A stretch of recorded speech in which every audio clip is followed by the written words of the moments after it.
Alex Jones. I've been waiting 3 years to talk to you, son. Well, here we are. Here you are. I heard a guy talk about 2 weeks ago about how we are going to be defeated. Bull. We are not going to be defeated. This is how we educate your children. Well, we know we're going to get defeated if we bend over and say, I'm your slave.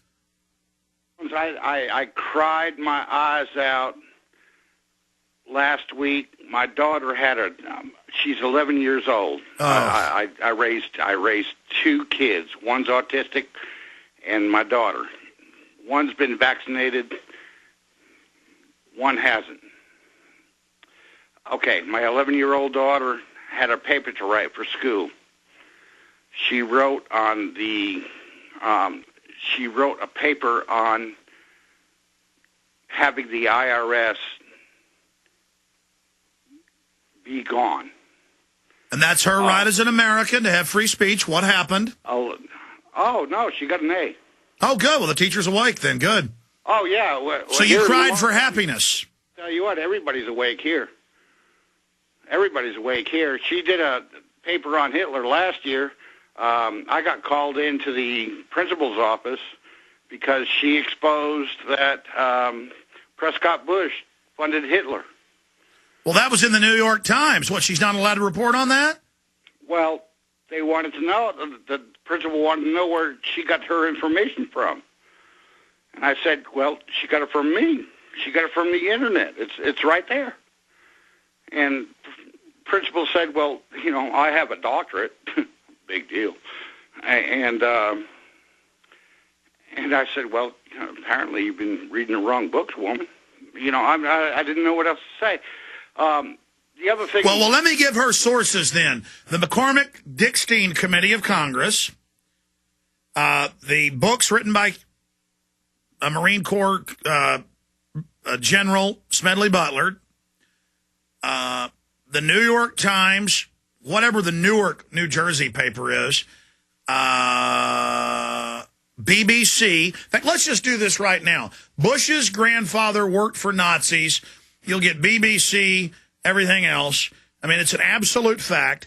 Members of his bank were arrested. He got out of it narrowly because it went so high into Cum Loeb and other companies that...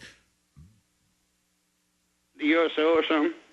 Yeah, there it is. The London Guardian. Well, here, let's read this for the teacher. I mean, the moron principal could figure this out, but they've got a doctorate, which means they know how to be a moron. It goes on. How Bush's grandfather helped Hitler's rise to power. So, I mean, there's the London Guardian. I mean, I don't know what they want. So, how did this end with the principal? Oh, well, I'm on the no talk list, but whatever.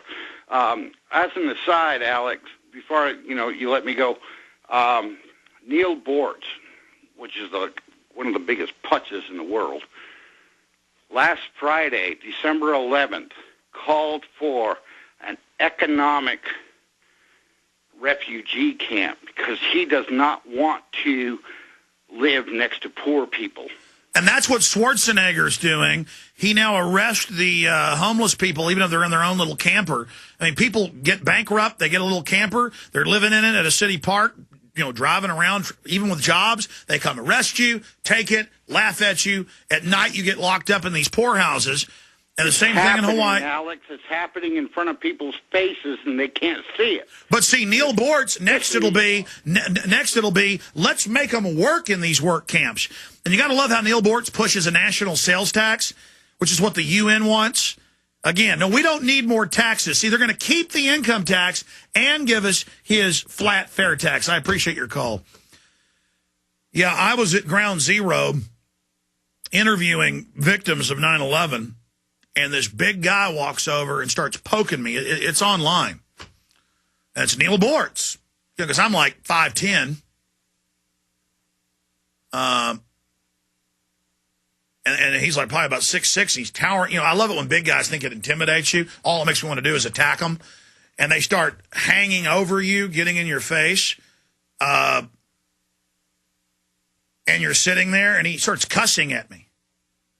Starts, I'm not going to repeat it here on air, obviously. And I said, why don't you come on and debate me? And he said, no, you got to pay me money to debate you. And you got to pay me money. I'm all about money. I'm a conservative. No, what you are is a fake conservative whore for the New World Order. And look, it's not my job to sit here and attack Neil Boortz and people, but I heard that guy 6, 7, 8 years ago, he's been on Austin a long time, saying that there's no New World Order, no world government. And I heard him say I was a liar about Operation Northwoods, and he said it didn't exist when it was in ABC News, Baltimore Sun, and is declassified.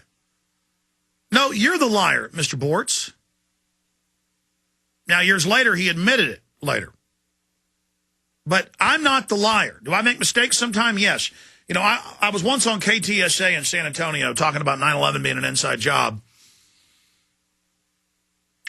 And it was one of the Ware pair, the son, what Trey Ware. And he said, Alex, he goes, I think you're, a good person. He said, and I believe you're sincere, but you better hope you're right about 9/11. Because you got God to answer to if you're up here saying the government did 9/11 and you're wrong. And I appreciated that, not criticism, but that honest challenge. Because when I sat back, I was in New York at the time. I was on a cell phone doing a Texas interview. I sat back and I reflected and I thought about it for a few days. And I thought, yeah, I feel good about what I've said and done. I've told the truth. I mean, no one can look at the evidence of 9/11 and say that that was guys from a cave in Afghanistan. Give me a break, folks. And I have to tell the truth. That's all I've got is my integrity. Does that mean I'm perfect? No. But, I mean, I try to be a good person. I try to tell the truth. I try to be moral. I try to be upstanding. There's a lot of people out there think being evil and lying is cute. They think being evil's tough. And I can stand before God from what I've done. I'm proud of myself. Say no to government